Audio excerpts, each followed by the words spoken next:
Hi guys, we're back. It's all killer, no filler, total frustration. Dom and Jam, the masters of metal, are here. Hello.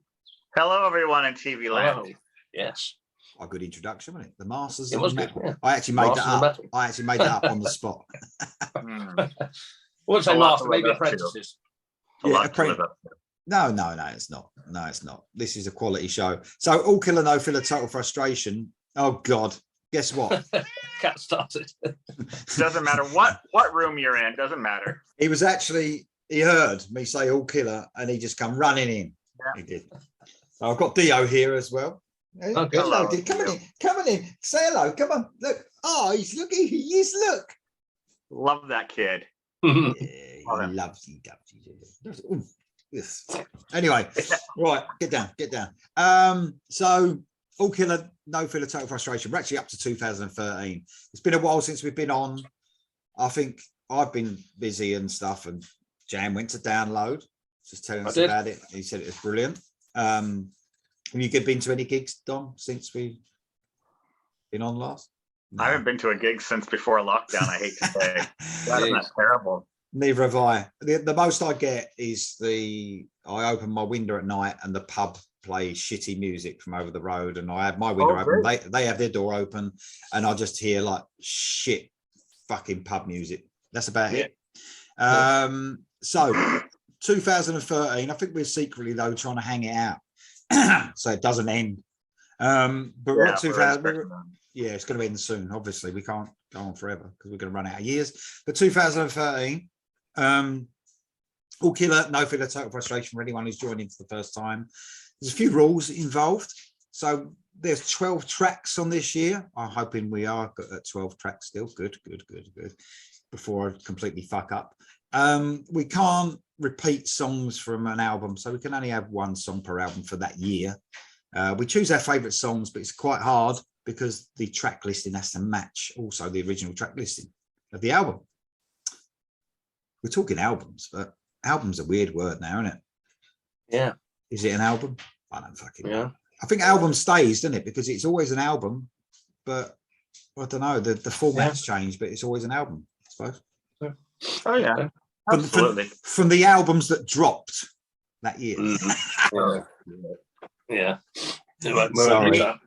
Lee is down with the kids now. I am. The albums that dropped. Right. Okay. So 2013, that's an odd year. That means the oddest person we've got here must start. And that's Dom with track one. That's right, Mr. Dominic. Okay. Good seeing everyone. It's been a while. Yes. Okay. My number one track is a band that you probably haven't heard of. I don't mean to sound that as elitist or anything, but they are called Age of Taurus. Taurus, like the star sign. They're a UK band. This is their first album that came out. They've had a second one since. The name of the album is Desperate Souls of Tortured Times. That's quite a mouthful.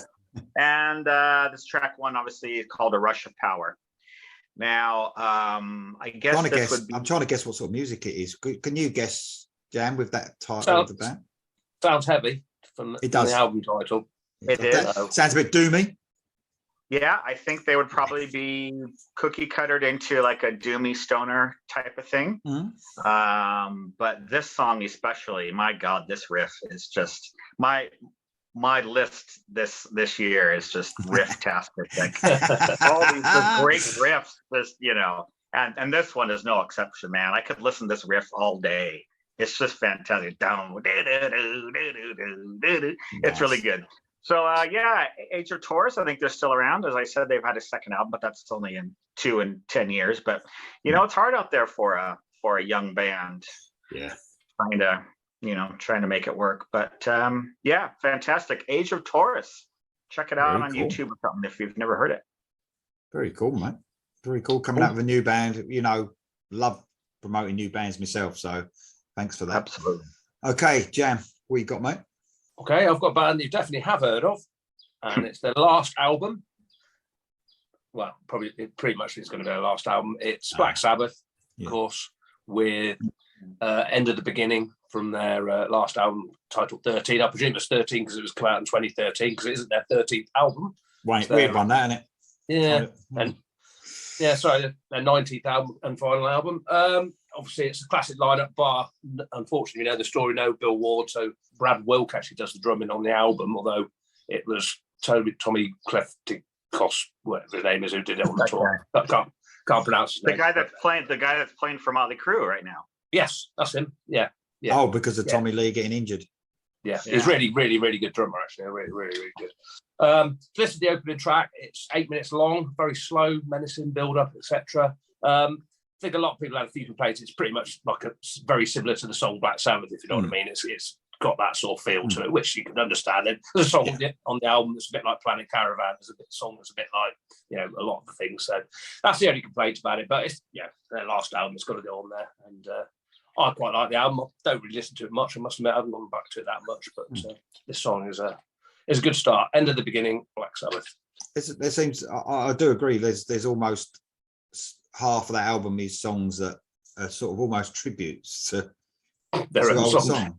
But I mean, there's some bands doing that now. Yeah. You know, you could say the same for the Scorpions this year. You know, I was just gonna say Scorpions, because I finally sat down. I've been listening to it the last couple of months, and it's like one song. Oh, that sounds like Blackout. Oh yeah, one song. Oh, that sounds like China White. You know, it's like yeah. But it's cool in a way. It's like it's like they're almost giving the fans little glimpses of the past, if you like.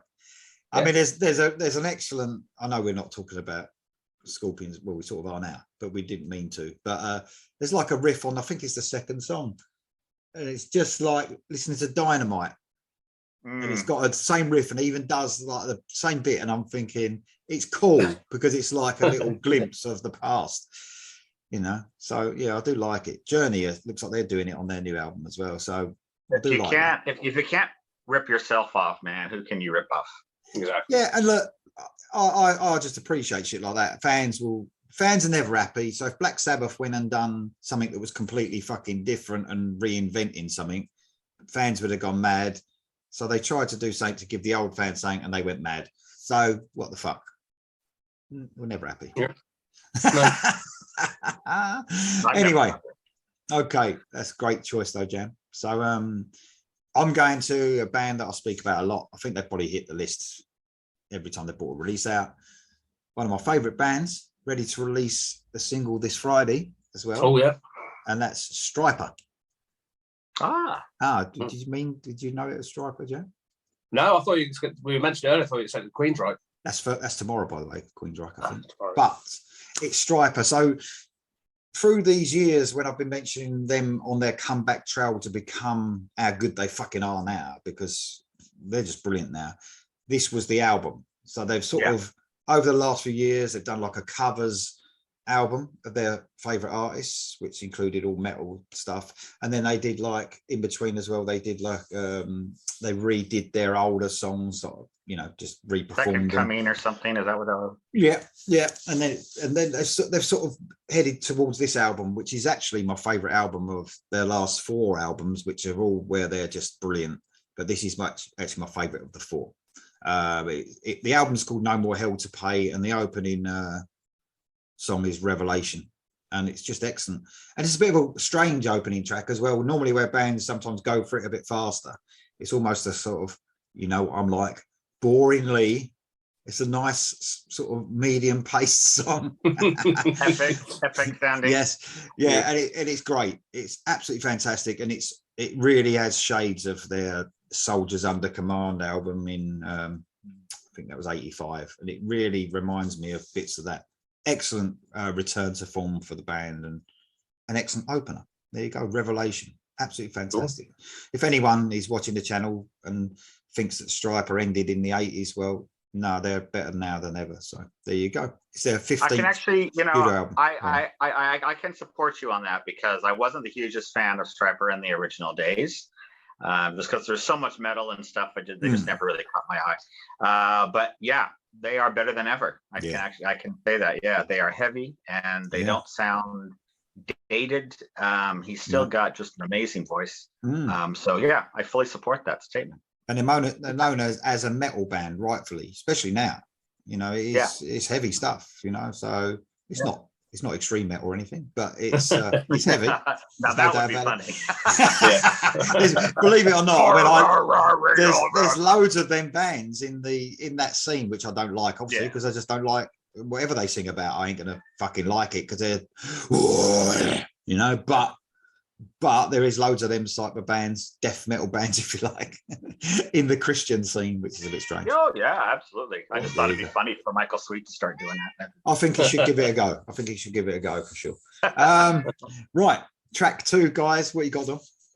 Okay, track 2, another new name here. This was a one and done album, but it's somebody that is quite popular these days. This is Frank Carter, who has the Rattlesnakes these days, and he came from Gallows. So this is an in-between band he had called Pure Love.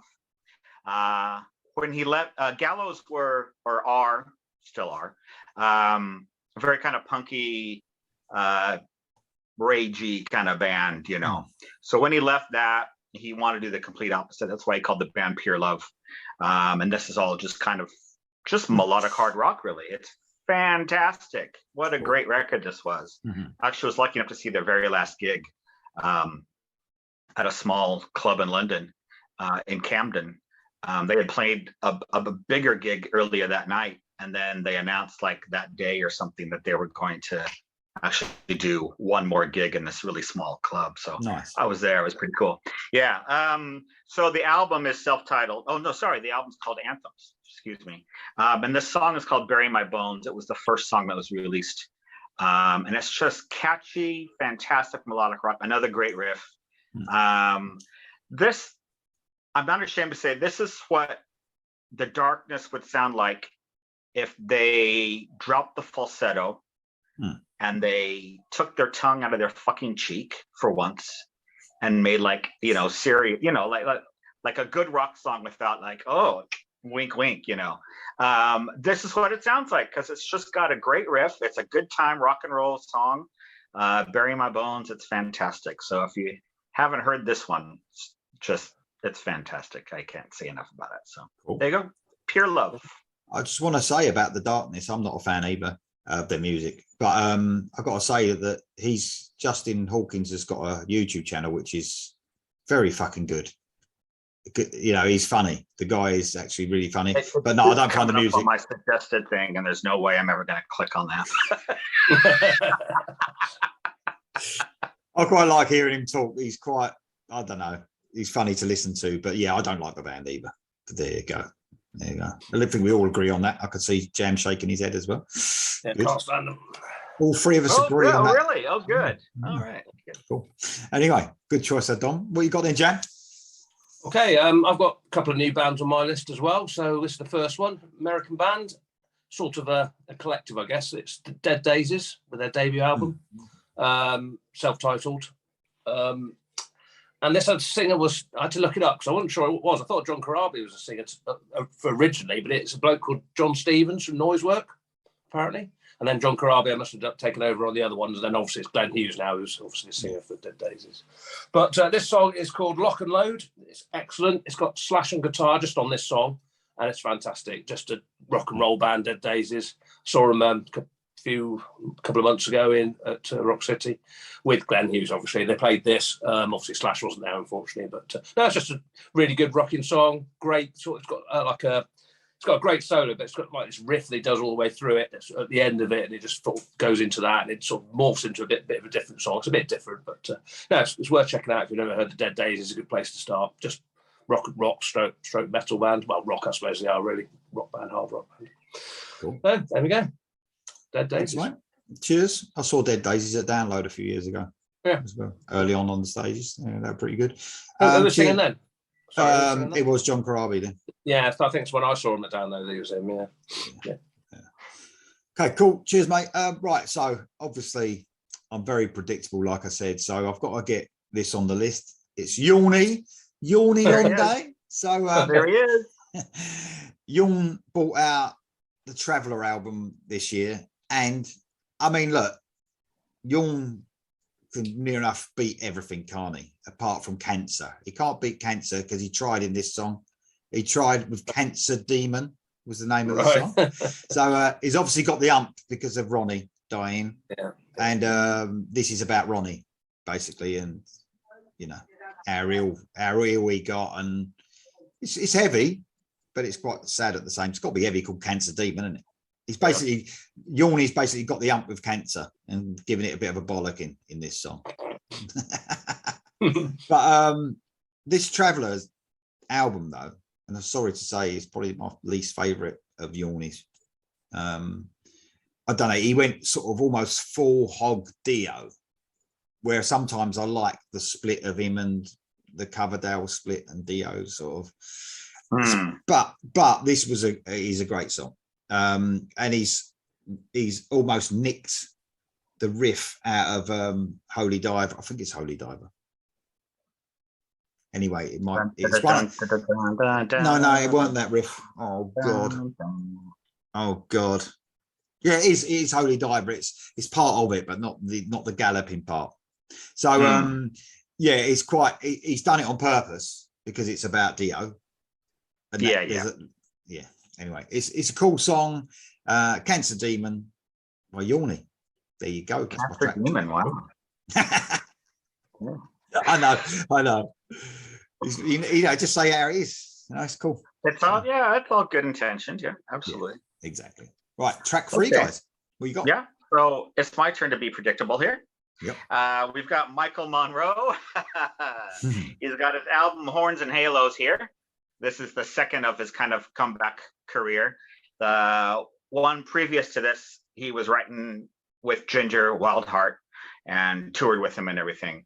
On this one, he's got somebody else, but from another of my favorite bands. He's got Dragon from Backyard Babies, who's kind of his partner in crime on this album, and also toured with him as well for this cycle. And it's just fantastic. Just can't say enough about his starting with Sensory Overdrive, which is a couple years ago, and then all the way up to now. These last 5 albums have just been just amazing. And he just turned 60, I think, something like that. So yeah, he's at the top of his game. It's amazing. So the album's called Horns and Halos, and the name of the song that I picked is 18 Angels. It's his 7th album overall, and it went to #1 in his homeland of Finland. So imagine living somewhere where Michael Monroe gets a #1 album. Yeah. Brilliant. I mean, crazy. I mean, here it's only, you'd only ever see pop singers and stuff get #1 these days, even on the album charts. But yeah, Michael Monroe, #1 album in Finland. But yeah, there you go. I can't say enough about him. If you enjoyed some Hanoi Rocks and bits and pieces, Dead Jailer Rock and Roll, all that kind of stuff, but you haven't really checked out any of his recent stuff, you can't really go wrong with any of his last 4 or 5 records. It's fantastic. So cool. There you go. Cool. Thanks, mate. Jam? Right, going to Canada, I guess, technically. Annihilator, one of my favourite bands.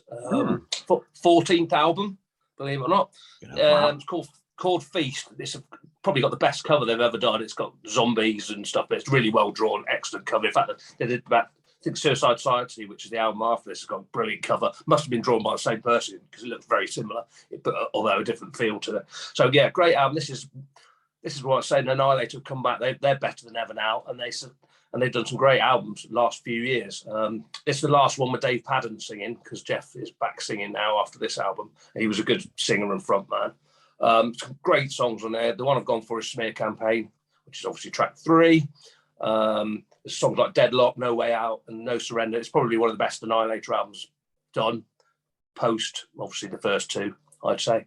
It's worth checking out if any fans who used to like Annihilator, check this out. It's not particularly thrashy, it's more metally, I guess you call it now, fast. But yeah, Smear Campaign, yeah, it's a typical fast song, really catchy riff, really good chorus, just brilliant. Really good album to listen to if you want to get back into Annihilator. I think the What did you say the album was called? Sorry, it's called Feast. Oh, Feast. Okay. At first, yeah, it's got zombies on it, so feasting and stuff. Yeah.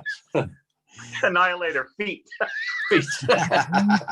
I think with me, like when I was younger, thrash didn't really appeal to me. I think a lot of it was the production on some of them albums. apparently they all the thrash bands used to record in the same studio, and it was that sort of muddy sort of production. You know what I mean? But now with the production you get, the fucking riffs sound huge now to me. Some of these bands. Just, and they're even the independently produced ones. They sound massive, you know. So who did I see you do a reaction of that? I just couldn't believe. Was it Creator? Yeah, that was a good track. Yeah, and you were just like, I love this. I was like, wow. yeah. Because mind you, that album, the rest of it's a bit, you know. Oh, okay. I mean, that single itself, I like that because it was a little bit slowed down and wasn't so much shouting. And then you hear other stuff on Creator, and it's very fucking violent. Oh, okay. And, do a bit too much for me. But certain songs, very good, very good indeed. Okay, cool. Cheers, Jam. Well, I think Jam's going to have this band on the list, this album. I think he definitely will. Alter Bridge. And the song's called Bleed It Dry. Probably one of the deeper tracks from this album, but one of the best from the album Fortress. If anything, a lot of fans think Fortress is probably their pinnacle, if you like, where they was at their best. I don't know. It's very fucking close to Teardrop. It's a brilliant album. I remember reading in Kerrang, I think it was. It's the only album that Kerrang has of Alter Bridge they've given a 5 out of 5, and they said it's almost their Mindcrime, if you like, their Operation Mindcrime for Alter Bridge. There, even though it's not a concept album, but I suppose that what they mean is it's almost a perfect album and a bit of an epic album, which it is. Bleed It Dry is just an amazing song. It's their 4th album. What I really like about this song is the solo as well. It's one of Tremonti's best solos he's ever done. It's just fucking amazing.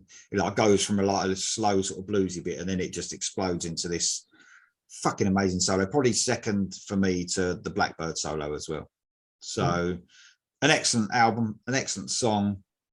I suppose they was sort of at their, if this makes any sense, they were sort of at their best at that stage, but I did still prefer the album before. But I think everything they did at this stage was just, they touched, and then they sort of hit their pinnacle and went, for me, veered off a bit now.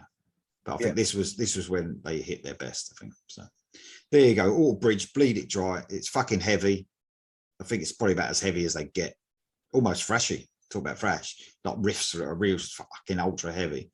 Probably Tremonti's influence getting in there more at this stage. So very cool. Alter Bridge, Bleed It Dry.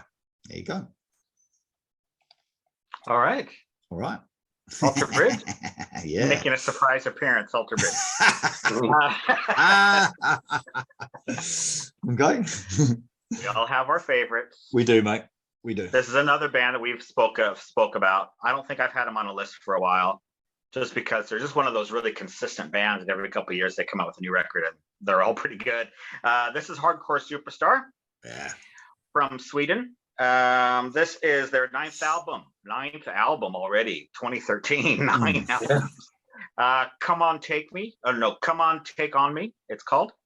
And this is my favorite song of Hardcore Superstar. My absolute favorite. Excellent. It's called Above the Law.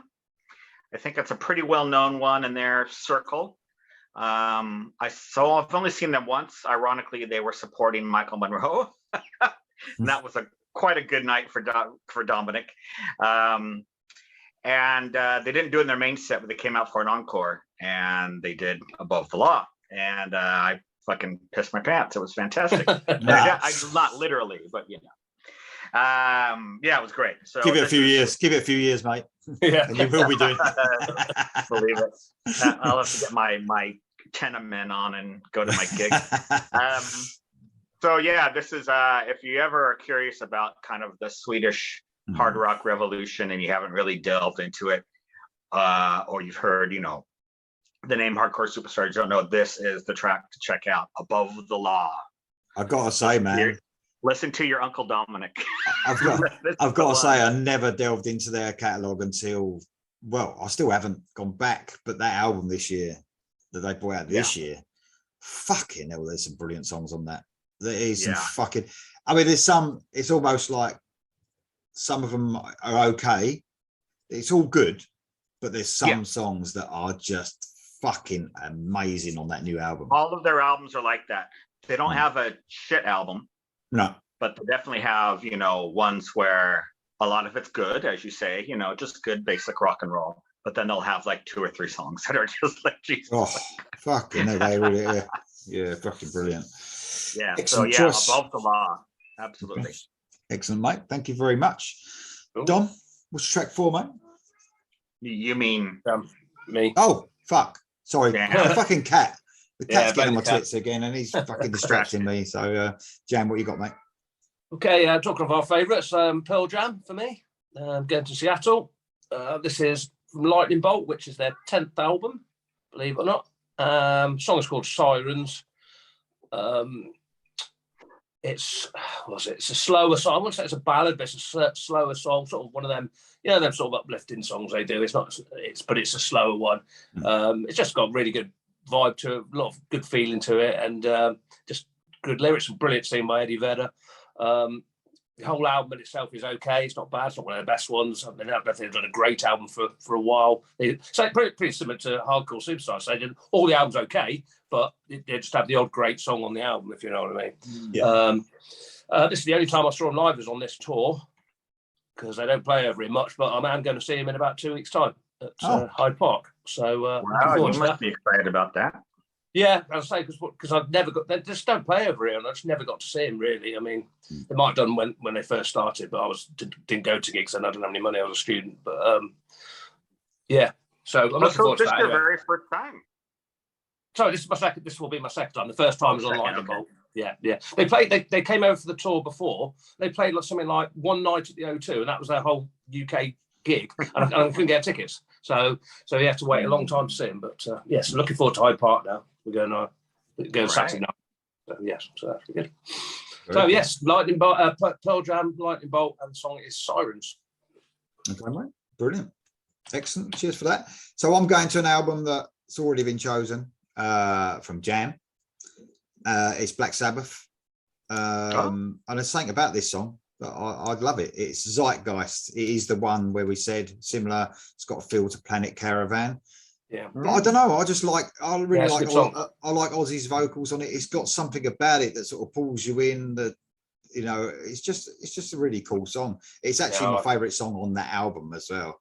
And obviously it's the most mellowest. So I don't know what, because I like the other songs on it as well, but this one stood out to me, even though it was like their version of Planet Caravan, if you like. But no, it's a very cool song. The effect they're putting on Ozzy's vocal, and it's a really cool song, really mellow all the way through, but very good indeed. It's Black Sabbath and Zeitgeist, 19th studio album, like you said. So yeah, weird. 1913 studio album. Yes, just trying to be a bit different. There you go. All right, Dom, what you got there, mate? Okay, I'm gonna usurp Lee here. I have picked Master Plan. Oh.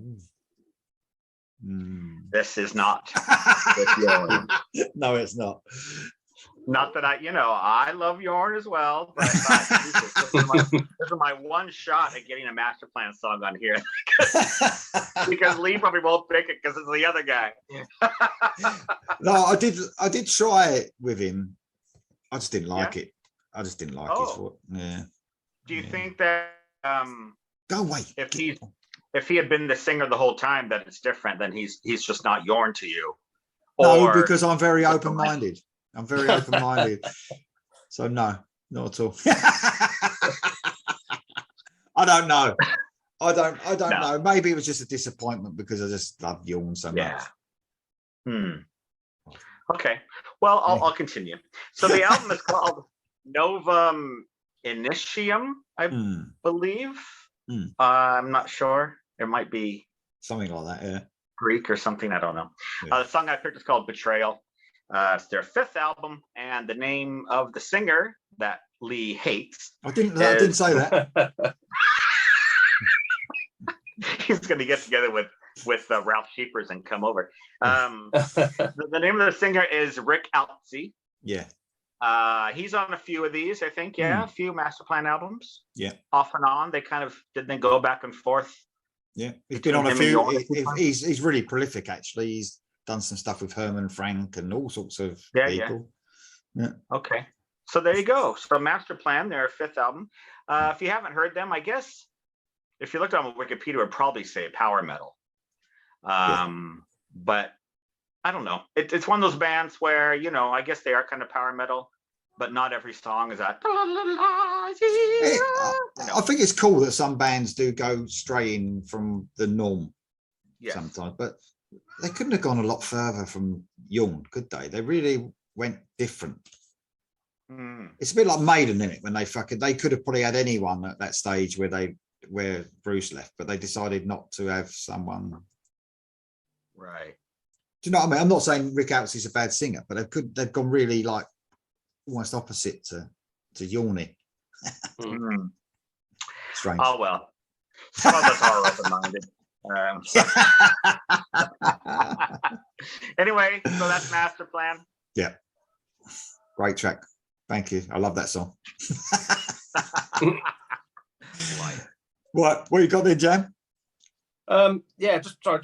Want to go back to that. Interesting. When I saw Maiden at Download, they played Sign of the Cross and Klansman from the Blaze era, which is quite rare. But anyway, that's an aside. Yeah, right. I've got an English band who don't exist anymore. They released one album and stopped. I don't really know the history of them. That's a band called Heaven's Basement, and the album is called Filthy Empire, and the song is I Am Electric, which is I was going to say it was pretty big at the time. It was on all the rock radio stations. That's one of those songs that's just so catchy and, you know, and like an up and coming English band. I don't think I've ever seen them. The singer is Aaron Buchanan, and he's now in the got a band called Aaron Buchanan and the Cult Classics. I don't know if you've heard that. That's a good album as well. That was released a couple of years ago, so that will probably feature in here. But yeah, Heaven's Basement, just a sort of hard rocking English band. This song is excellent. I think you both like it if you heard it. I'm surprised you haven't. It just builds up and gets louder and louder, and it's got killer chorus, killer verses. It's just an excellent song. So if you want to check something out from this list, check out that today. Cool. So, probably a video for it on YouTube, actually, I would have thought. So. Yeah. Heard of them, Dom? I've never even heard the name. Oh, right. I've Okay. heard their music. Yeah. Excellent. Don't know why. Heaven's Basement. Heaven's Basement, yeah. Probably because they released one album in 2013 and never released anything else again. Maybe. Probably. Okay, so I'm going a bit of AOR now. So we're going a bit softer. We're going for a band that I've mentioned a few times. FM, British band. Oh, yeah. And a song called Show Me the Way from their album Rockville. This is another band as well, sort of went away a bit and then they sort of came back quite strong. This being one of the albums. Blimmin' Cat's going to knock everything over in a minute, obviously. Yeah, Rockville, it's just pure AOR. Steve Overland's voice, I've mentioned him a few times, got a great vocal. It hasn't changed to this day. Still bringing out great music, and he's got a brilliant voice. They brought out two albums, Rockville 1 or Rockville and Rockville 2 in the same year. So this year, very busy as far as songwriting. I haven't got another song from the other album, by the way. I could have done, but I didn't. So Show Me the Way, just a really brilliant AOR song, really. There's not many people that do AOR better than FM, to tell you the truth. And they're British.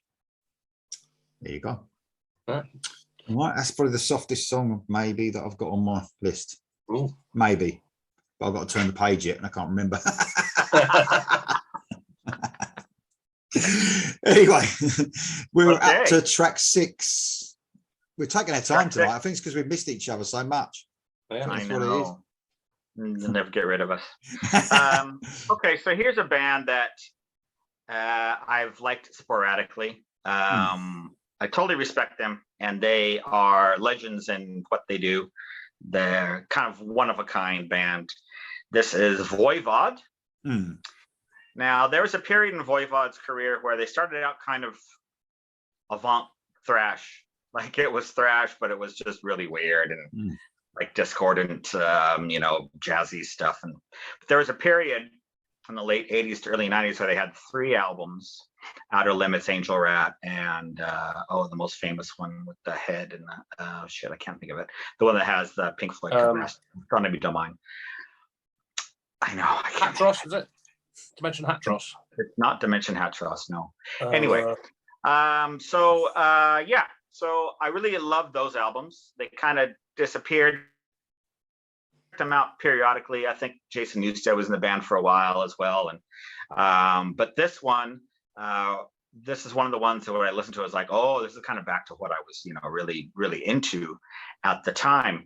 And I did some research there. So let's see. So it's their 12th album. The name of the album is Target Earth, and the name of the song is Resistance.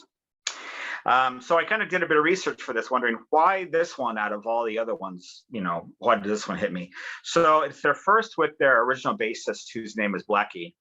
And it's his first one back after 22 years. Wow. So I think he actually quit right after those records I was talking about, and he hadn't been in the band that whole time. So it kind of makes sense. So he must have had a hand in that kind of sound I like that Voivod do with when they get in that groove. And they also had a brand new guitarist, like a young guy, who Voivod is one of his favorite bands of all time. So when he got the gig, he kind of wanted to take him back to what they were doing. So I think those two reasons are why this one really hit me. So yeah, Voivod, great stuff. If you heard, because those albums I spoke of, they're probably the most popular in the catalog as well, as far as sales and exposure and stuff. So if you heard those back then and you liked them, and maybe you've missed out on the last 20 years, check this one out. It's pretty darn good. Target Earth by Voivod. It is amazing to think how, a lot of people wouldn't even think that a bass guitarist. It depends, any member out of a band can make such a difference. I always think to myself, where would a band be now if a certain member? I always think the one I think of is Metallica and Cliff Burton. Yeah, thanks. A bit tired. Cliff Burton, if he stayed, because it was a bit strange, really, because he was the one who had that sort of influence on that. That's why the songwriting changed so much for Ride the Lightning and Master of Puppets. And I always wondered how they would be going forward, whether it would have changed into a glam metal band or not. Don't know. We never know, will we? No. There you go. That's a big slide on glam. I'd like you to take that back, please. I apologize. Sorry, Don. Attempting glam, but not succeeding very well. Whatever they were. Still better than St. Anger, though.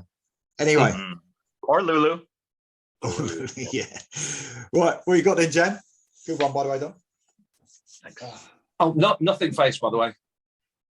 Nothing Face. Thank you. Yeah, that's it. Okay, we're going to Germany and a bit of power metal. This is Helloween from their 14th album, Straight Outta Hell. This song is called Waiting for the Thunder, which was a minor sort of hit, I guess, if in Helloween world. It's very catchy. It's got like a piano-led, almost, piano leads the song, but it is heavy as well. It's not a ballad, I'd say. It's certainly a soft song for Helloween, but it's just really, really fun song. They played it live. I went to see them at the start of the year, actually, and they didn't play it that time, but they played it the first time I saw them on Pumpkins United tour. So it's one of their big hits. I think it's written by Andy Derris, actually. It's just like a catchy, very commercial Helloween song, if you know what I mean. It's excellent. I don't know if you've heard it, but Waiting for the Thunder by Helloween. Cool. Here's mate. I've sort of got a link to Helloween on my next song. So Avantasia. Okay. So the song Savouring the Clockwork from the album Mystery of Time. I think this is another one where they went away for a while because they sort of come in, it sort of goes for a few years and then he comes back with an album. So this is a huge epic song. It's pretty much epic, but Avantasia altogether, aren't they? You know what I mean? Every song's got epicness of some kind. This was the 6th album, and this one, talk about epic, these singers on here. So you got Tobias Sammet, obviously, is singing on here. Jolene Turner, Biff Byford, and Michael Kiske. So there you go. Yeah. There's a Helloween connection. It's just 10 minutes of twists and turns and fast bits and slow bits and everyone taking turns and a metal opera. There you go. It's a cool song, actually. It's a really good one. It ain't too opera-ish, if you know what I mean. Yeah. I think we said before, didn't we? We're a bit like that with me and you, a bit like that with Avantasia albums. Yeah, but when they hit that sweet spot, it's really fucking good. You know what I mean? It can't get a bit too overboard, and maybe you could even say a bit too Broadway at times. Yeah. But, I mean, Totally when they agree. hit it right, it's Yeah. fantastic. I mean, they had a new song out a few weeks ago, and that was just full blooded metal. You know, just like All right. yeah. So they do mix it up on an album without a doubt. There's loads of different sides to the band, but very cool. So Savouring the Clockwork, 10 minutes and 40 seconds of epicness. There you go. Okay. Listen, if something holds your attention for 10 minutes, man, that's a sign of a great tune. You know? That's fucking short these days, mate. 10 minutes, that's nothing. Yeah. You know what I mean? Maiden brought out Ride the Ancient Mariner, everyone was shocked, weren't they? And now it's like, if there ain't an album with a 10-minute song, you're like, oh, where is it? You know? Yeah. Anyway, so that's my track 6. We're going on to track 7, Okay. so we've gone halfway. Here we go. Wow, halfway. No, Okay. no. I'm gonna stop talking. Okay, so track 7 is Black Star Riders. We all know this band's story. This is their first album, All Hell Breaks Loose. Song I picked is called Hoodoo Voodoo. I love songs about voodoo. I really do. And rock and roll. And rock and roll, yeah. Especially, yeah. Anyway, so the story was, I'm sure we all know.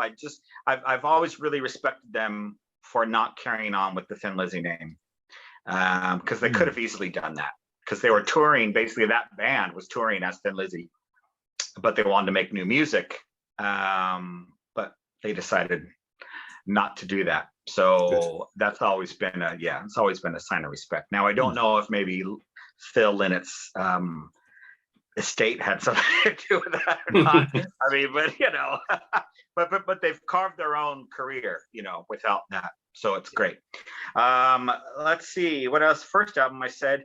Now this has Damon Johnson, who's kind of been in quite a few different things, but I know him from a band called Brother Kane, who were quite popular in the States in the early 90s, mid 90s, kind of one of those surviving just rock and roll bands. You know, they weren't kind of jumping on that, you know, the grunge bandwagon. But I was looking up, they actually had 3 songs that went to #1 on the rock radio charts in the US. Yeah, Brother Kane, they were pretty big for a while, but yeah. So he's on this as well. I think he's not in the band anymore, if I know correctly, but someone will tell me in the comments if I'm wrong. I'm sure. But yeah, Black Star Riders. They've been making some really good records. I think they're on their 5th one now, something like that. So yeah. Cool. Thanks, mate. Thank you very much. Cool. What you got in, Jam? Okay, going to a band on their 5th album. It's from Denmark. It's Volbeat. Song is Hangman's Body Count. Great album, this, Outlaw Gentlemen and Shady Ladies. Arguably, I think it could be their best album, my favorite album, certainly. The new album's really good. Didn't like the one before. They've gone a bit too commercial the other way, and I think the one after this was started to go that way as well. But this is where they're still pretty heavy in their heavy bits. Obviously, they're not all heavy. But yeah, some great songs in here. Dead But Rising, Lola Montez, Doc Holliday's on this one. Hangman's Body Count's just typical Volbeat song. If you know Volbeat, you know what I mean. It's got the slow intro. Was it Rockabilly? Sorry? Is it Rockabilly? Yeah, no, not this one. No, it's got slow. It's got bluesy. It's got bluesy intro, and then of course it goes into a big Metallica-esque riff, with like they all do it. It turns into a big fast rocker. Chuggy. Yeah, exactly. Yeah. So yeah, Volbeat, can't go wrong with Volbeat. If you like him, you like him. Yeah. Excellent. Well, I must admit, I was pleasantly surprised from that last album. 2/3 of it, anyway. Yeah, very good. Cool. Cheers, mate. Cool. Thanks for that. Okay, so I'm going to a bit. We talked about grunge, whether you call these grunge or not, I don't know, but they're still around now. Alice in Chains. So, the song's called Low Ceiling. It's from The Devil Put Dinosaurs Here. I really like this album. It's probably one of the most underrated albums of Alice in Chains, I would say, especially if you look at the William Duval era. I think people underrate this one more than probably all of them, you know. So I really like it. It's the 5th album, believe it or not. And I know they started in 1990. It was 90, wasn't it? Yeah, about that. Yeah. So it's only the 5th album. Obviously, we know what happened. But this is a great song. It's really weird that some albums have like maybe 2 or 3 songs in the middle of an album that I absolutely love, and this one's got it. My favorite 3 songs off this album are on this. Now I've got to try and fucking remember what they're called. One of them's called Scalpel. One of them's called Low Ceiling, which is this one, and there's another one which really escapes me right now. But they're sort of mellower and sort of medium paced, obviously. But they're very cool. Always remember those 3 songs, and they're probably the ones that are not talked about so much. But them 3 are just fucking brilliant. I love all 3 songs. Jam's looking it up for me. Look. Phantom Limb. Huh? Phantom Limb. No, the other side. Breath on a Window. Breath on a Window. So you've got Breath on a Window, Scalpel, and Low Ceiling. Just a brilliant part of right in the middle of the album. It's just fucking excellent. It really is. So there you go. Low Ceiling by Alice in Chains. Jam is like that. Is like that chick on Countdown that with all the words. Susie Dent, is it? Yeah. Well, actually, this means that. Yeah. Thank you, Jam. Thank you for the knowledge. Thank you very much, because my memory is just fucked. So I'm really happy. Oh, doggy sneezed. Doggy sneezed, and you did. He looks very cute at the moment, by the way. We don't get to hear Lee's doggy voice very often. But look, my camera's up here. It's not on the laptop, so I'm going to give you a little. Oh, look! Just look at this little. Look at him. There you go. We're very animal friendly on this channel. Yeah, especially in your house. Jesus. I know. Tell me about it. Don't you have like a guinea pig or something as well? There's a guinea pig running around outside. There's a tortoise. We have 3 cats, and we have Dio. A tortoise. Yes. How old is he? Like 162? No, it's very small. I guess we don't know. It doesn't seem to be growing much. But I must admit, the other day, I didn't know my missus. This is just off. Obviously, this is nothing to do with music. But I nearly killed the tortoise the other day. Stepped on it? Well, yeah, she made this little new house and put a roof on it to keep it shaded, I suppose, from the weather. And it had like a slate on the top of it. And I stepped on the slate thinking it was a pile of slate, and it wasn't. It just went straight through, and the tortoise was on in. Whoops. Is the tortoise okay? Yeah, seems all right. Good thing it's got that fucking A bit shell. flatter than it was. Good thing it's got that fucking shell, right? Exactly. Fucking lucky ass. Isn't it? Yes, it is. Okay, back to the countdown, and we're going to be here for all night. Sorry. I don't even know. Okay. I don't even know where I am. It's me, because you're banging on about Alice in Chains being so great. Yes. Okay. Okay. Track So, 8. okay, I've got a band called Hell. Oh yeah. They are another band that started back in the Nawabum days, but never really got anywhere. They never even had a I like this whole band. album. I like this don't band. think. I like Good, this band. good, I've heard a few good. songs, but really good. Yeah. good. Yeah. So anyway, this is off their second album. So they got back together, around these times, and they've had one. This is the second one, called Curse and Chapter. The name of the song, you ready for it? Yes. Something Wicked This Way Comes. Oh, come on. I had to pick this one.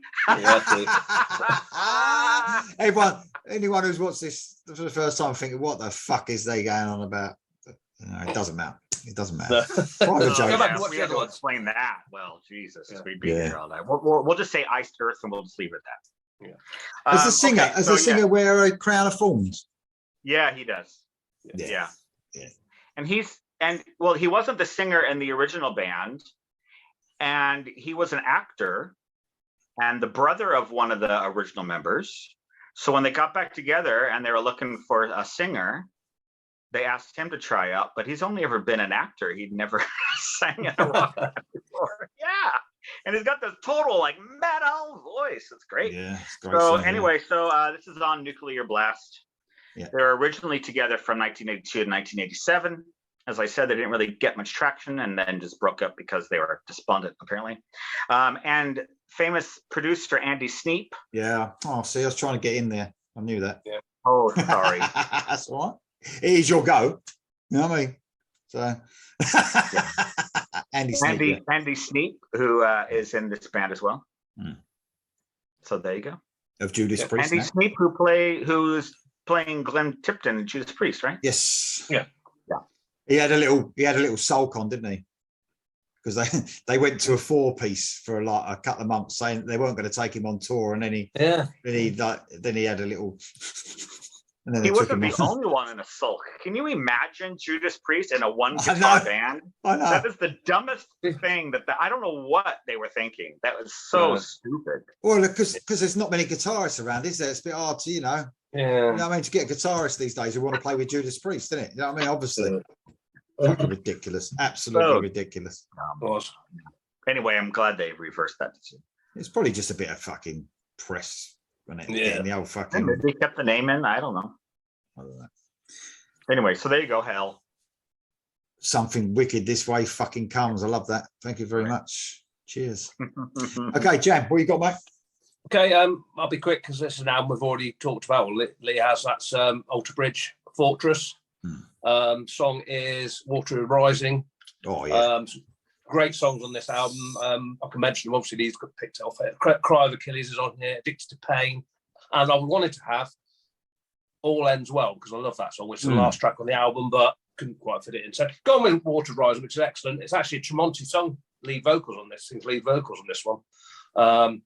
It starts off slow, but then it goes to really heavy riff, and it's just sort of it's a bit of a, I suppose you call it proggy, isn't it? Because it sort of changes quite a way through the song, and it's got the Water's Rising bit at the end. Then Miles comes in to join us singing at the end. Just really, really good song. Good album, as Lee says.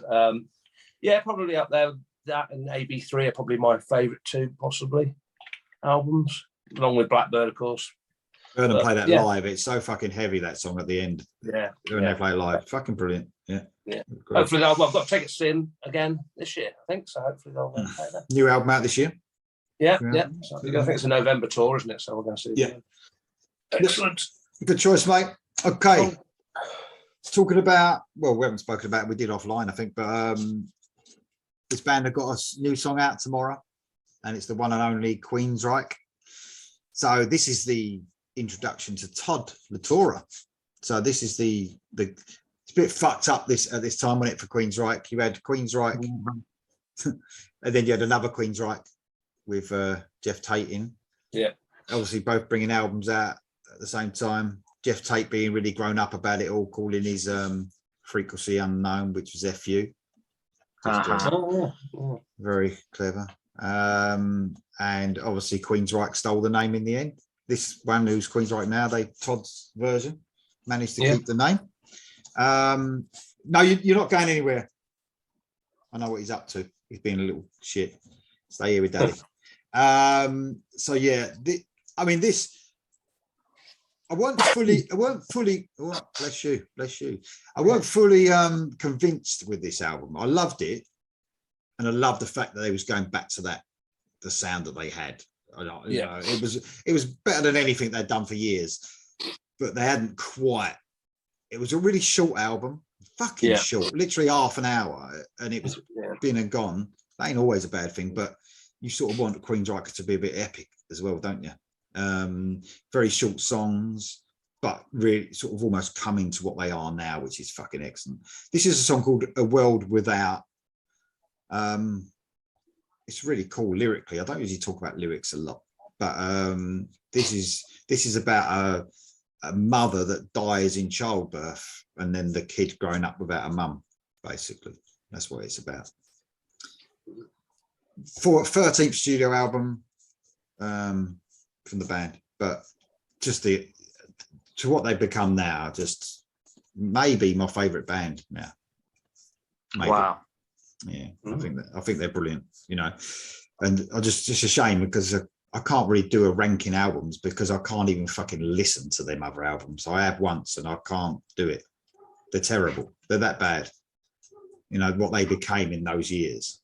It's just ridiculous. But go. People still want Jeff Tate back though, even though he can't write a fucking song. Do you know what I mean? So. You know, they're all fucking falling over their knees because he's made a few good appearances, and he live lately, which are good. I must admit, he's improved. Yeah, people were loving that tour that he did. Yeah, which is I've heard him, and I thought, fucking hell, to what he was, excellent. But no, don't do it just don't be tempted to bring him back, because then you're going to get Shit songs. Q2K, whatever it fucking was called, or something like that, you know? The only way they should do that if it's a full reunion with DeGarmo back and everybody, and then Scott Rockenfeld. Yeah. But I don't want to take it away from you, because I don't want that to ever happen, because they're like your favorite band right now. So I don't want to ruin. No, I think maybe a one-off gig or something, you know, but don't start making music, because it won't happen. I know it won't happen, you know, unless DeGarmo can make a difference. But remember, DeGarmo was there when some of them shit albums were made, you know, just before he left. Yeah. Here in the Now Frontier, wasn't it? That was a fucking awful album. So he was on that one. So, you know, Yeah. but I do. Sign of the times. DeGarmo's good though, I've got to admit, but I don't think it'll ever happen in that, guys, but I love it as it is. But there you go. We'll see tomorrow. Might be huge. I hope I'm thinking of you. Thinking of you tomorrow. Cheers, mate. Thank you very much. And I'll be looking at my YouTube subscriptions to see your video. Oh, yeah. Thank you very much. Thank you very much. All right, okay. Okay. Next. So number 9, I'm kind of pulling a Lee Spencer. Oh fuck. Boy, I thought Jam, I thought you'd gone then as well, because you sort of froze looking at him. I was thinking, no. You went back. Sorry, you're back. You went all frozen then, Dom. Okay. We can hear you. Did you hear me though? No. No. You did one of them. Okay. So what I was saying is that I'm kind of pulling a Lee, because wasn't there one list where you had, I think, 3 Yorn songs in one list? I mean, they were all different bands and stuff, but yeah. So I've already mentioned the Michael Monroe album. Yes. But Dragon from Backyard Babies had a solo album this year as well, and I am not going to let that go. So that was my number 9 self-titled album, his first solo album. Hasn't done another one yet either, but Backyard Babies are a bit more in action now. Around this time, they were doing solos and things like that. Obviously, he was in Michael Monroe's band, so. But this song is called Refuse. Oh, God, I love it so much.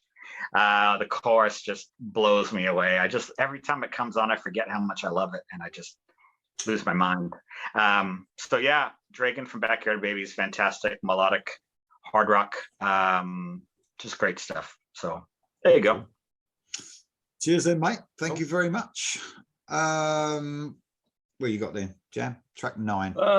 Yeah, track 9. I'm gonna have a cover version, because I couldn't have the original song, because I think it came out in the 70s anyway. But it's Rob Zombie from his 5th album, Venomous Rat Regeneration Vendor, and it's a cover version of Grand Funk Railroad's We're an American Band, which is a song I really like. I like the original one.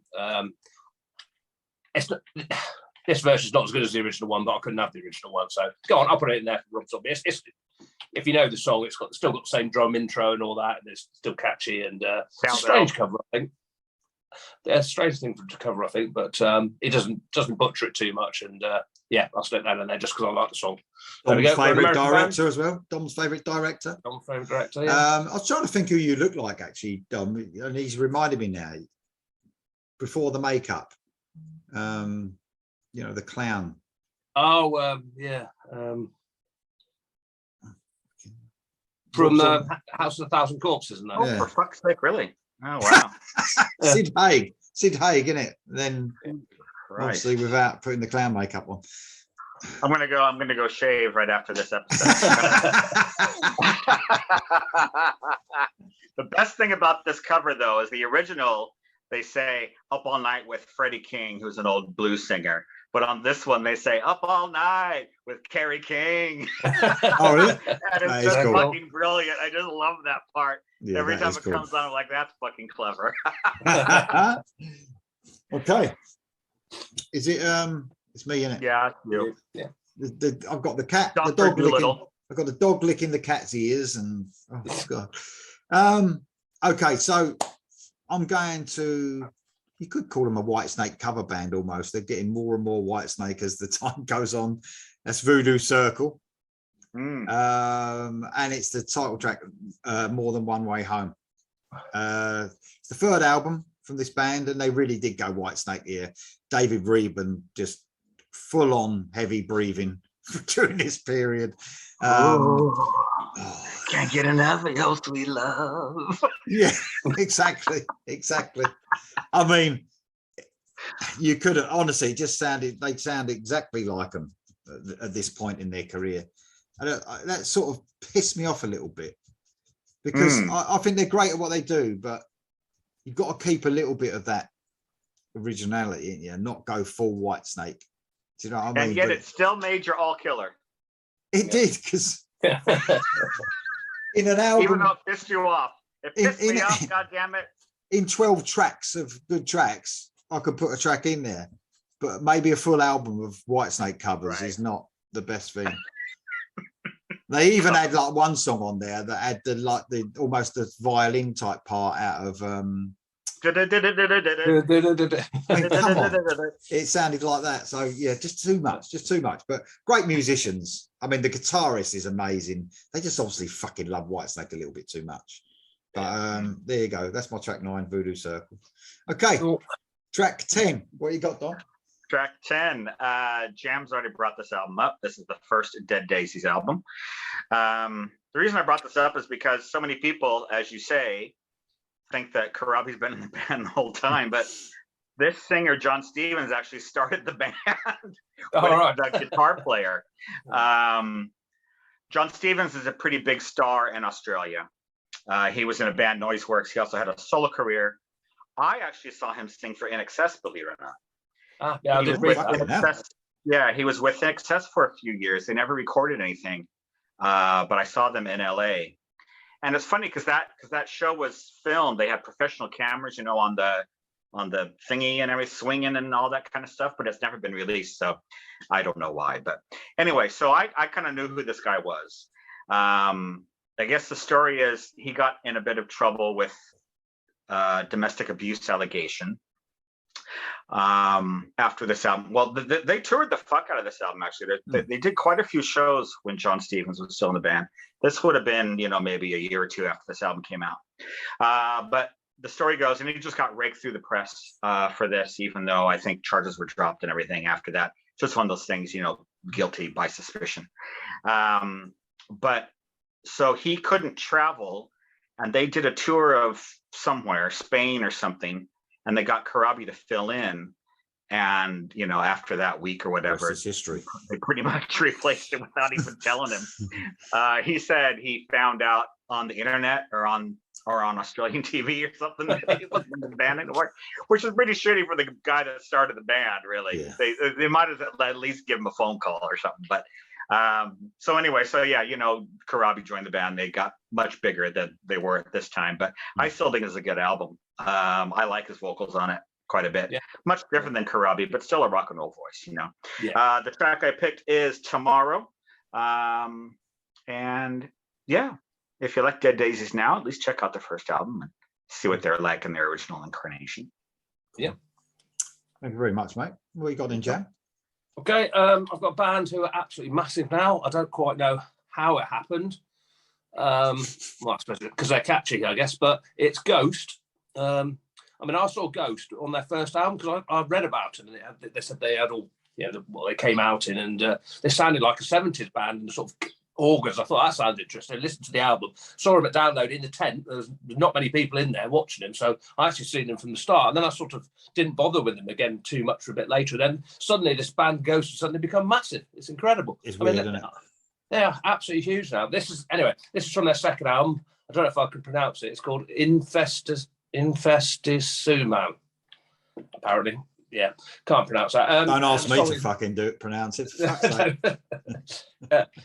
This is where they sort of went away from that first sort of. It's still got the 70s sort of sound, but this is where they sort of get into more commercial, catchy. It's just, don't get me wrong, I really love Ghost at the moment. I think they're brilliant. Some of the new songs are excellent. This song's called Monstrous Clock. Oh yeah, that's a big one. Yeah, it's a good album. It's Year Zero's on this album as well, which is another great song. Typical Ghost. They're not very heavy Ghosts. You think of them being heavy if you look at them and the name like that, but they're not very heavy really. They're sort of commercially poppy even on some of the stuff, but very good band. I think they're really good, but I'm just surprised they're so big. But there I you go. don't, know. I Monstrous don't Clock. know. I Ghost. can't make it. I can't make it out. I don't mind it. I even reviewed their album and thought it was all right. You did? I actually watched that video. Yeah, I it was watched it. curious. But I've got to admit, it's one of the ones that on first listen I was okay, and now it's sort of dwindled down to not. I don't know. I really like that Little Sunshine song on the new album. I think it's really good, that one. But, You mentioned Alice Cooper in your review, and Hmm. that's really a good comparison because Alice Cooper was never heavy metal or whatever. You No. know, I mean, he had the makeup and the scary shows and Yeah. hanging and executions and everything, but he was never a super heavy guy. So as you say, it is kind of a very 70s based album. I do have to say, the new one was a big disappointment to me. So it's a shame that the only one you've heard is the one that I think is probably my least favorite of their catalog. It's not a bad record by any means. I would kind of compare it to kind of their Black album, where they're more streamlined now, and they've kind of lost kind of that Edge. weird edge that they had. I mean, they still have kind of spooky moments, but you don't really get that feeling that their early ones had. But anyway. Well, you wouldn't if you didn't know anything about them and someone played the album to you, you wouldn't think they were what they looked like, would you? You'd be don't they? Which is quite clever.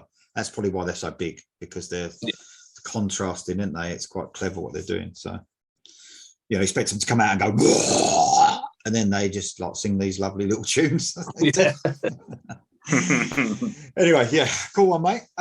So I thought actually when Jam said you can't understand why this band is so big, I thought it was going to be this band, because this is my number 10, because he's mentioned this before that he quite likes them but not too much. Yeah, so I know it's good. It's Avenged Sevenfold, and it's the song called Acid Rain from Hail to the King, and this is like a ballad. This one, it's a really good song. I mean, they almost went, this is almost like Avenged Sevenfold's Black album as well. They sort of went a bit more. They went a bit more commercial. It's very Metallica sounding, but not Metallica in 80s Metallica. We're talking a bit later on. Very Maidenish. I mean, I think they put their influences bang on into this, and they've got a bit of stick for it. I think. I think it's not as technical as they usually are. It's very basic metal. But I do really love some of the songs, and Acid Rain's a great track. Just a real riffy album, actually. Their 6th album, very straightforward for them, I would say. This album. It's for a casual metal fan, if that's such a thing, they would probably pick up on this straight away. It's very catchy, very instant. Probably a bit too catchy and too instant, if that makes any sense. Do you know what I mean? Well, I think that they probably thought that this album was going to take them to the next level. But it actually ended up kind of stopping there. I mean, they're still big, but they're not getting any bigger, and this was 10 years ago. So I think this album is it was too close to some of the Metallica stuff, where people were like, oh, they're really trying to cross over I guess. There's a song on this album, I think it's the 3rd one in, maybe. It's like Sad But True, near enough. You could play them side by side. There's been a mix of it on the internet, and they play one and it goes to the other, and you're like, fucking hell, it's near enough exactly the same. There you go. Okay, Avenged Sevenfold, Acid Rain, cool track. All right, track 11. We're going back in time. Well, not back in time, it's only 2013, but this is Deep Purple. Deep Purple. They still make records. Okay, this is called Now What? And it's their 19th album. And the song I picked is called Vincent Price. Now, I picked it because they're just talking about all the old horror that I just love. I just live for old horror, if you don't know me. We know. And with, so if you put hard rock and talking about Vincent Price and shit, I'm down with that. So it's a great tune. Produced by Bob Ezrin, who normally produces most things he produces. I like. He's one of those producers that I can really kind of.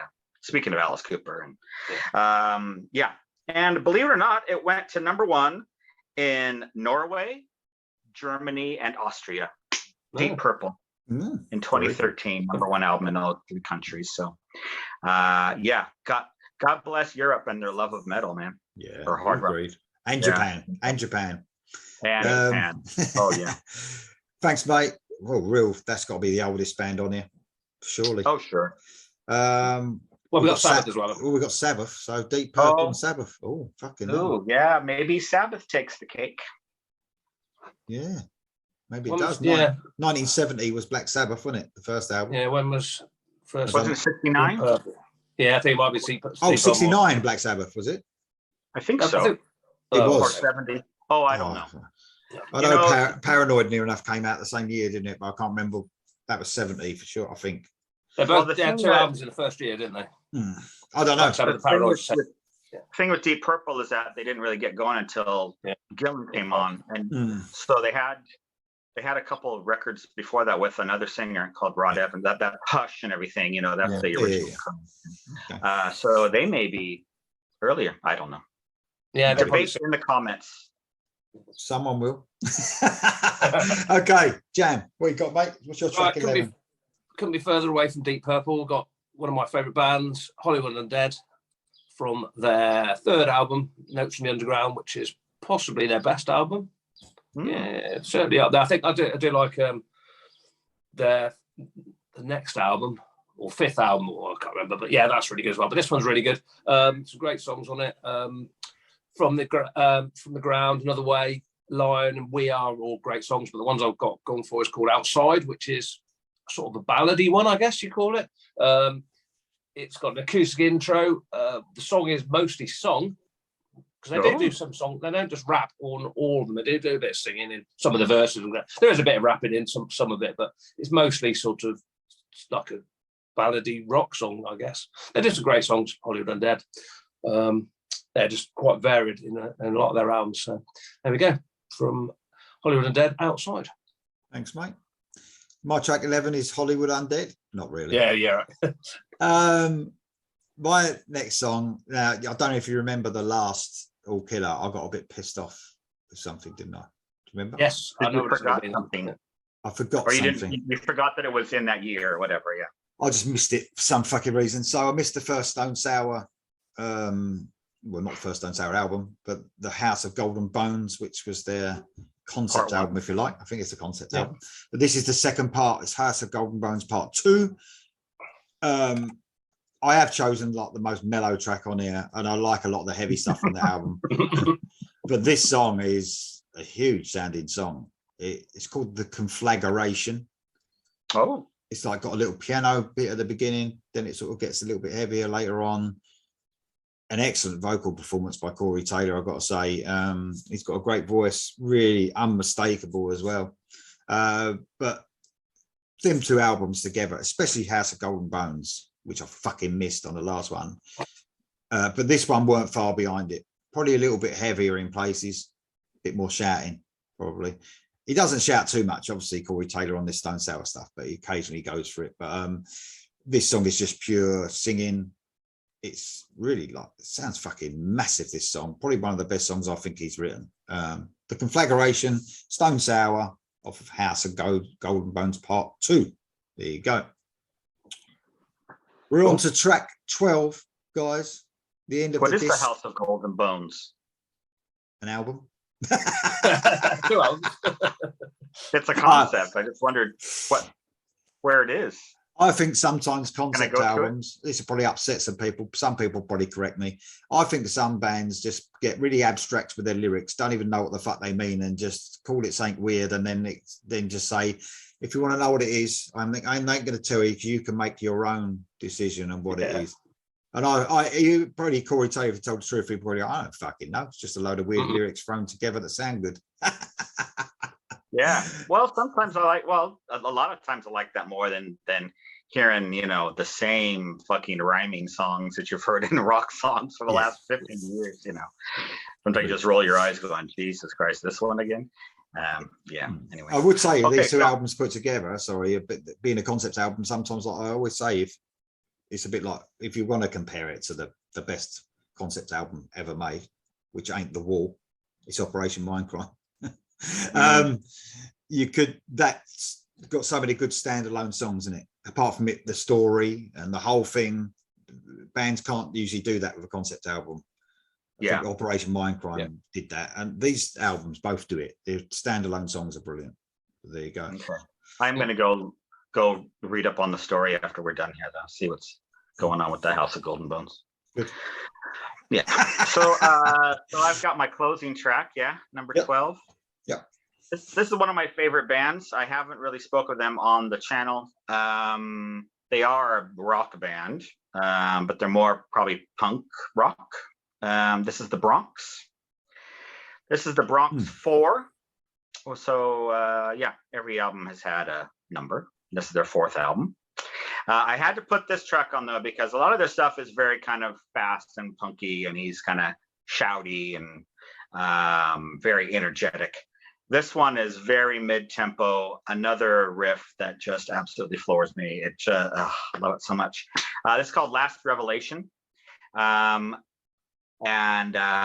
this gets my highest recommendation. I just love it. I love his voice. As I said, a lot of their stuff is very kind of energetic and faster, but this one is just fantastic. So yeah, the Bronx Last Revelation, can't say enough about it. Cool. Cheers, mate. Brilliant list as always. Okay. Thanks, what you got, Jam? Okay, this is an album we've already talked about, or you have, and this is Alice in Chains from The Devil Puts the Dinosaurs here. The song is called Choke. Some good songs on this. There's Hollows on here, Stone and Phantom Limb are all good songs as well, apart from ones you mentioned. It is a good album. I think I do prefer Black It Gives Way to Blue, but yeah, it's still a good album. This is the closing track of the album as well. Last track. He's a very brave boy, barking at people walking past the house. All right, stand up and shout. Calm down. All right, calm down, Dio. Calm down. You watch the faces. He's going for it. All right, calm down. People can't walk past the house. It's his house. No one can fucking walk past. Guard dog, extreme. Just go in the pub. Just fucking go in and stop him. All right, that's better. All right, okay. Sorry, Jam.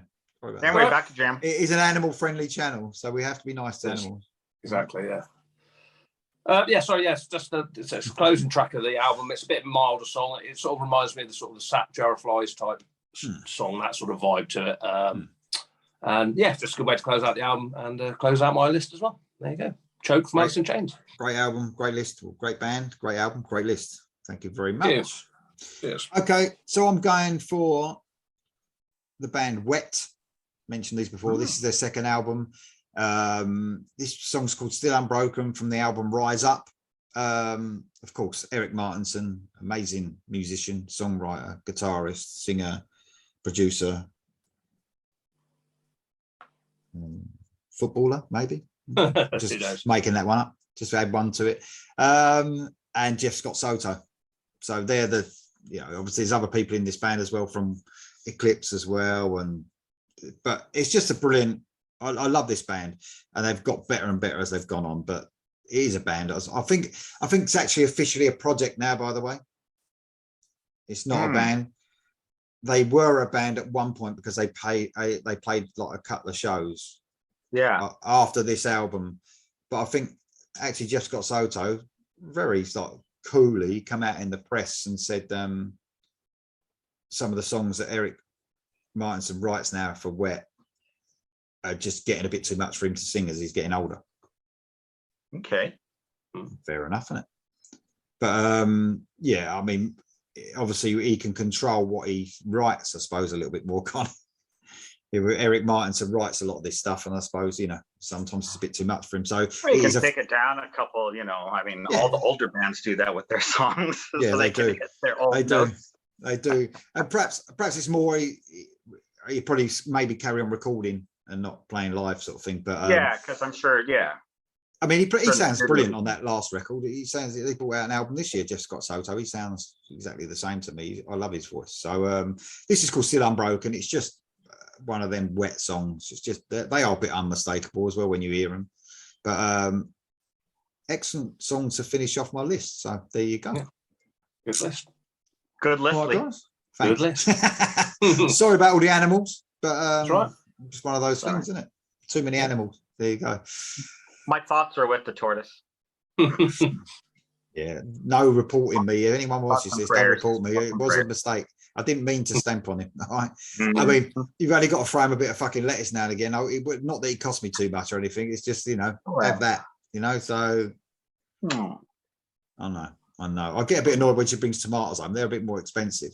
So, only lettuce and lettuce that's going off. You were just all mad right? that she built him a fucking house. No, I didn't know about it until I stepped through it. Yeah. You're like, oh. All right, guys, it's been a pleasure and a fucking good laugh as normal. I think there might be some jam. Do you have any honorable mentions? Shit. I do apologize. Have you got any honorable mentions, Dom? I do not. What you got then, Jam? I'll do them quickly. Airborne, Black Dog Barking, come out. That's a good album. There's good songs on it. Ready to Rock, Live It Up. You mentioned Avenged Sevenfold. I don't mind them. There's a couple of songs, Hail to the King and Shepherd of Fire and the title track are good tracks. I do quite like them. Kill Switch Engaged, Disarm This Descent, but not one of my favourite ones. Megadeth released Super Collider. Didn't get very good reviews, but I do like the title track, but yeah, not one of their best albums. And then there's a couple more. Nine Inch Nails, I know we talked about them off air, but I really like this album, Hesitation Marks. It's sort of going back to the early days of Pretty Hate Machine and stuff like that, but rocky still. There's some great songs on it. Copy of A is an excellent song. I do like Nine Inch Nails. And then finally, there's a band, British, I can't remember if they're English, Scottish or Welsh, but the Temperature Movement, they don't exist anymore. I think they're split up. Very bluesy rock, not usually my sort of thing, but it's a very, very good album, and they do get a lot of play. There's some great songs on there, Only Friend and Ain't No Telling, but they don't exist anymore, but that come out this year. That's it. Brilliant vocalist, by the way. Seen him at Download live, and he was fucking fantastic. Just by name, so you got Crash Diet, brought an album out, Savage Playground. Didn't like it that much. It's probably the worst album. Their last album, by the way, is fucking excellent. Saxon brought out Sacrifice. Pretty Maids brought out Motherland. Pretty Maids pretty consistent. Udo, Steelhammer.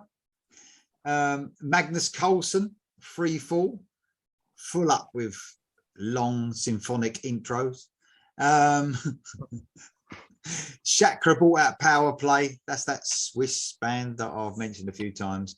And I did already mention FM brought out Rockville 2 as well that year, same as Rockville. So very cool indeed. 2014 next, guys. I really have enjoyed it. I've got to say, I fucking love All Killer. It's just loads of fun. Makes the heart grow fonder. It is funny. Thanks very much, guys. Anything before you go? No, thanks for watching, everybody, as usual. If you put your lists down below, we'll read all those, and hopefully be back in not too long.